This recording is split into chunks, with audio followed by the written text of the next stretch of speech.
ఇది నిజంగా దారుణమైన ఘటన. అధికారుల నిర్లక్ష్యానికి మరో నిలువెత్తు రుజువు. ఇది ఏం జరిగిందో తెలుసుకునే ముందు anak-anak tulisan na sa cerebral kortan na.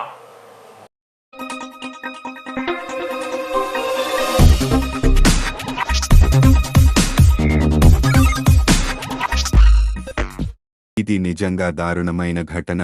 అధికారుల నిర్లక్ష్యానికి మరో నిలువెత్తు రుజువు. ఇలాంటి ఘటనలు గతంలో ఎన్నో జరిగినా వాటి నుంచి పాఠాలు నేర్చుకోలేదు మన అధికారులు.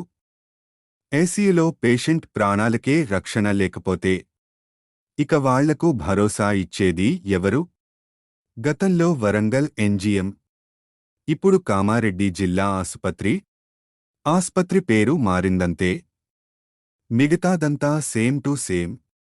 వరంగల్ ఎన్జీఎంలో రోగిని ఎలుకలు కరిచినట్టే కామారెడ్డి ప్రభుత్వాస్పత్రిలోనూ ఓ పేషెంట్ను ఎలుకలు దాడి చేశాయి. ఒకటో రెండో కాదు, ఓ గుంపు. రోగి మీదపడి ఎక్కడ పడితే అక్కడ కరిచి కోమాలోకి పంపేశాయి. రోగి షేక్ ముజీబ్ కాళ్ళు చేతులపై తీవ్రంగా కరవడంతో రక్తం కూడా అంతే స్థాయిలో పోయింది. దాంతో పేషెంట్ పరిస్థితి మరింత విషమంగా మారింది.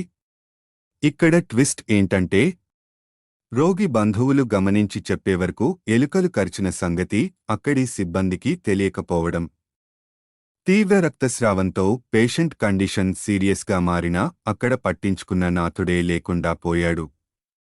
ఇలాంటి మరెన్నో విషయాల కోసం ఇప్పుడే మా ఛానల్ని సబ్స్క్రైబ్ చేసుకోండి.